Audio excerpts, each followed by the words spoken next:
आज का हमारा टॉपिक है entropy. Very interesting topic and important भी है as a short. So entropy is the measurement of randomness और orderness of the system. Definition है कि जो इंट्रोपी है किसी भी सिस्टम की बेतरतीबी है। मेजरमेंट है कि किसी भी सिस्टम में कितनी बेतरतीबी है, उसकी मेजरमेंट को हम कहते हैं इंट्रोपी। किसी भी सिस्टम में जितना ज्यादा रैंडमनेस होगा उतनी ही ज्यादा उसकी इंट्रोपी होगी। किसी भी सिस्टम के डिसऑर्डर को, बेतरतीबी को हम कहते हैं इंट्रोपी। सपोज एग्जांपल देती हूँ स्टडी टेबल की। दो मेरे पास स्टडी टेबल है, एक स्टडी टेबल पे मेरी पेंसिल बिखरी है, किताबें बिखरी हैं, सारी चीजें क्या बिखरी हुई है, लैपटॉप कहीं पड़ा है, तो उसमें क्या है इंट्रोपी है। लेकिन दूसरी तरफ एक अच्छा स्टूडेंट है, वो क्या करे, पेंसिल बॉक्स में अपनी सारी पेंसिल्स रखेगा, बुक शेल्फ में अपनी सारी बुक्स रखेगा और स्टडी टेबल के ऊपर अपना लैपटॉप रखेगा, तो उसमें क्या है ऑर्डरनेस, उसकी इंट्रोपी बहुत कम होगी। तो जहाँ डिसऑर्डरनेस या बेतरतीबी ज्यादा, वहाँ इंट्रोपी ज्यादा। सो किसी भी सिस्टम की बेतरतीबी को हम कहते हैं इंट्रोपी।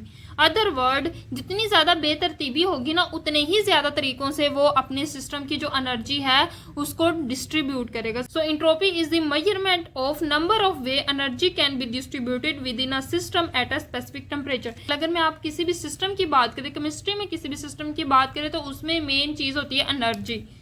एनर्जी कितने तरीकों से डिस्ट्रीब्यूट होगी किसी भी सिस्टम में, वो होगा उसका इंट्रोपी। जितने नंबर्स में डिस्ट्रीब्यूट की जा सकती, कितने तरीकों से डिस्ट्रीब्यूट की जा सकती, वो इंट्रोपी कहलाएगी at an specific temperature. Suppose मैं आपको एग्जांपल देती हूँ, आपके पास है एक चॉकलेट। अब आप दो दोस्त हैं, आप उसको किस तरह डिस्ट्रीब्यूट कर सकते हैं? पहला तरीका ये कि आप हाफ हाफ कर ले। दूसरा तरीका ये है कि आप थोड़ी ज्यादा खा ले, अपनी दोस्त को थोड़ी कम दे दे। तीसरा तरीका ये है कि आप कम खा ले और अपनी दोस्त को ज्यादा दे दें। तो यही क्या है? इंट्रोपी है, यानी कितने तरीकों से एनर्जी डिस्ट्रीब्यूट हो सकती है। अब किसी भी सिस्टम की रैंडमनेस ज्यादा होगी तो इंट्रोपी भी ज्यादा होगी, क्योंकि इंट्रोपी क्या है? रैंडमनेस। जब इंट्रोपी ज्यादा होगी तो स्टेबिलिटी भी सिस्टम की ज्यादा होगी। इसी तरह जितने डिस्ट्रीब्यूटेड वे होंगे, हमने अभी बात की, पहले हमने रैंडमनेस की बात की कि रैंडमनेस ज्यादा होगी तो इंट्रोपी ज्यादा होगी। पहली डेफिनेशन क्या थी? रैंडमनेस। दूसरी डेफिनेशन थी कि कितने तरीकों से एनर्जी डिस्ट्रीब्यूट की जा सकती है। दोनों डेफिनेशन के हिसाब से मैंने लिखा रैंडमनेस ज्यादा तो इंट्रोपी ज्यादा। पहली डेफिनेशन के मुताबिक इंट्रोपी क्या है? रैंडमनेस। तो रैंडमनेस ज्यादा और इंट्रोपी ज्यादा तो स्टेबिलिटी भी ज्यादा। दूसरी डेफिनेशन ये है कि कितने नंबर्स में एनर्जी डिस्ट्रीब्यूट की जा सकती है, कितने वेज में, number of way in which energy distributed, कितने तरीकों से एनर्जी डिस्ट्रीब्यूट की जा सकती है, उतने नंबर को हम इंट्रोपी कहते हैं। सो एनर्जी डिस्ट्रीब्यूटेड वे जितने ज्यादा होंगे उतनी ही ज्यादा इंट्रोपी की वैल्यू होगी और उतनी ही ज्यादा स्टेबिलिटी होगी। मैं आपको एग्जांपल देती हूँ। आप कॉइन्स ले लें, कॉइन्स को आप तरतीब से जोड़ना शुरू कर दें। एक कॉइन्स लें, उसके ऊपर दूसरा कॉइन्स, दूसरे के ऊपर तीसरा कॉइन्स, इस तरह आप एक पूरा पाइल बना लें। जब कॉइन्स का पाइल बन जाएगा तो उसमें स्टेबिलिटी कम हो जाएगी, क्योंकि एक पूरा पाइल है और उसमें एक कभी ना कभी एक पॉइंट आएगा जिसमें वो गिर जाएगा, क्योंकि आप सिक्कों को इतनी ज्यादा तरतीब से नहीं जोड़ सकते। कोई ना कोई वक्त आएगा जब वो गिरना शुरू हो जाएंगे। सो जितनी ज्यादा ऑर्डरनेस आएगी उतनी ज्यादा स्टेबिलिटी कम होती जाएगी। लेकिन अगर मैं उन्हीं सिक्कों को टेबल के ऊपर बिखेर दूं तो क्या वो हिलेंगे? नहीं, क्योंकि उनमें स्टेबिलिटी ज्यादा। सो डिसऑर्डरनेस, बेतरतीबी ज्यादा तो स्टेबिलिटी भी ज्यादा। अगला टॉपिक है entropy, diffusion and the number of way of arrangement. Entropy का आपको पता चल गया रैंडमनेस, इंट्रोपी का आपको पता चल गया किसी भी सिस्टम की रैंडमनेस। डिफ्यूजन क्या होता है? मॉलिक्यूल का एक जगह से दूसरी जगह मूव करके जाना। और तीसरा पॉइंट है number of way of arrangement, किस तरह आप एनर्जी को डिस्ट्रीब्यूट कर सकते हैं या किसी तरह आप आइटम्स को अरेंज कर सकते हैं। अब ये देखो, जैसे मैं एग्जाम्पल दे रही हूँ, हमारे पास दो जार हैं, ठीक है, आप इनको बीकर कह ले, गिलास कह ले, जार कह ले। अब एक जार में 3 बॉल्स है, जैसे ये लिखा हुआ है 1 2 3 बॉल्स है।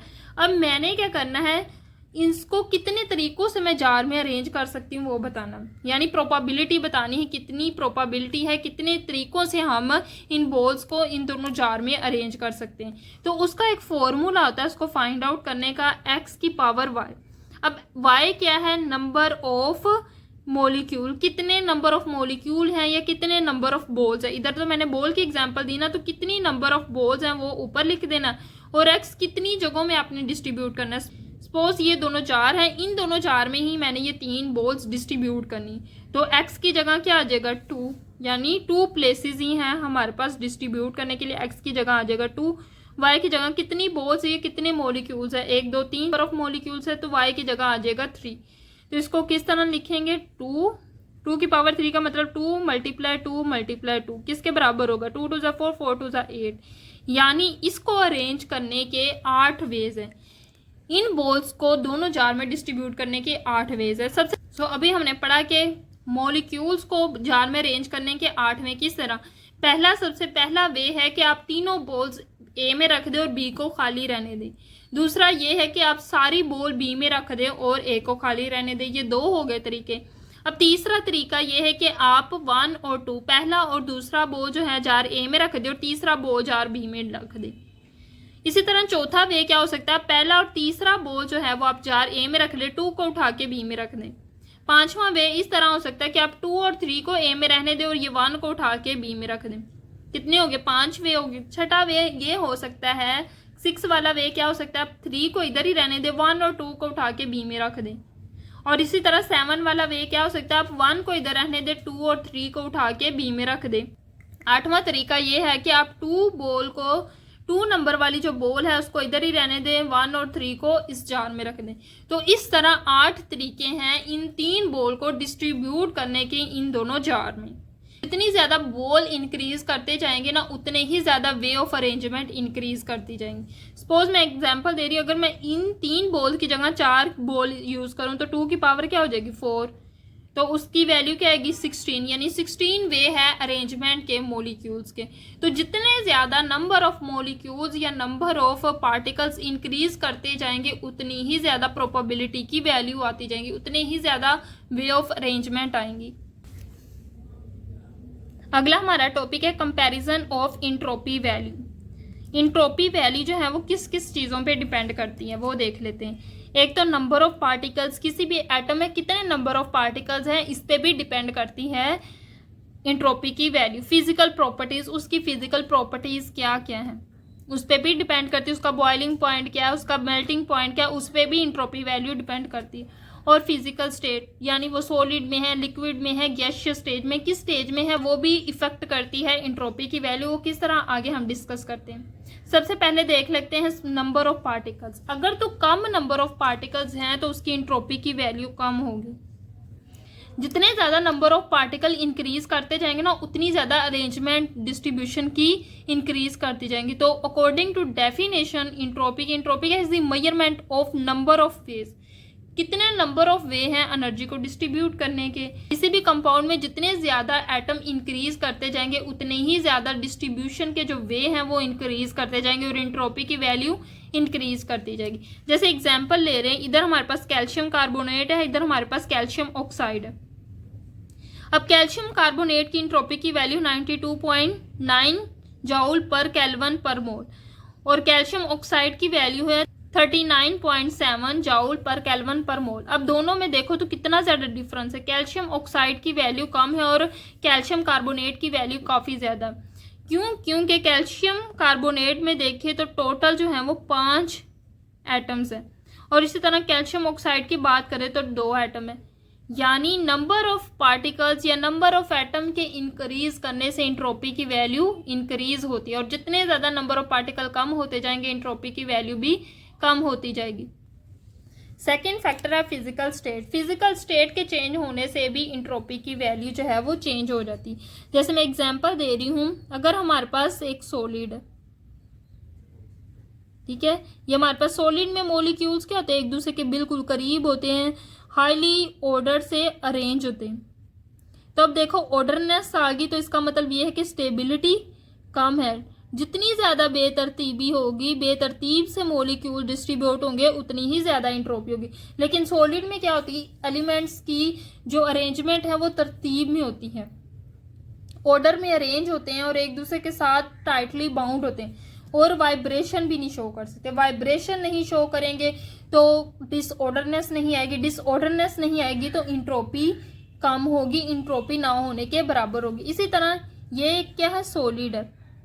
अगर मैं लिक्विड की बात करूं तो लिक्विड में क्या होता है, मॉलिक्यूल्स एक दूसरे के करीब करीब होते हैं, लेकिन एक दूसरे के इतना ज़्यादा करीब नहीं होती कि तरतीब आ जाए, जैसे सॉलिड में तरतीब होती है।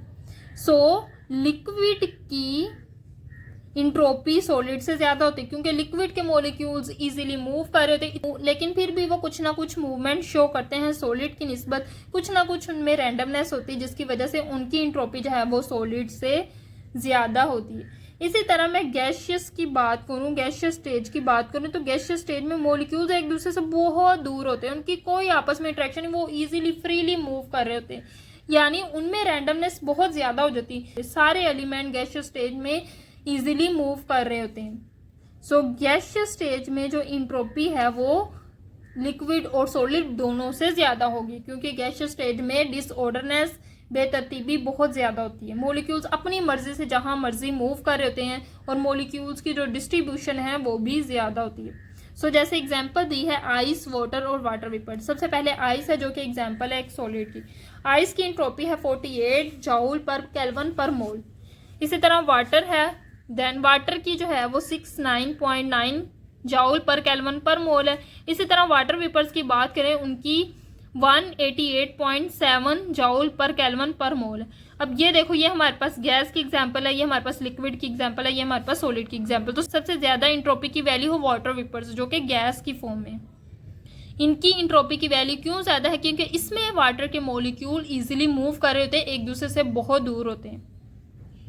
और आइस की बात करें, आइस में तो ऑर्डरनेस आ जाती है, मॉलिक्यूल्स हैं वो स्पेसिफिक ऑर्डर में अरेंज होते हैं, जिससे रैंडमनेस की वैल्यू कम हो जाती है और इंट्रोपी की भी वैल्यू कम हो सकती है।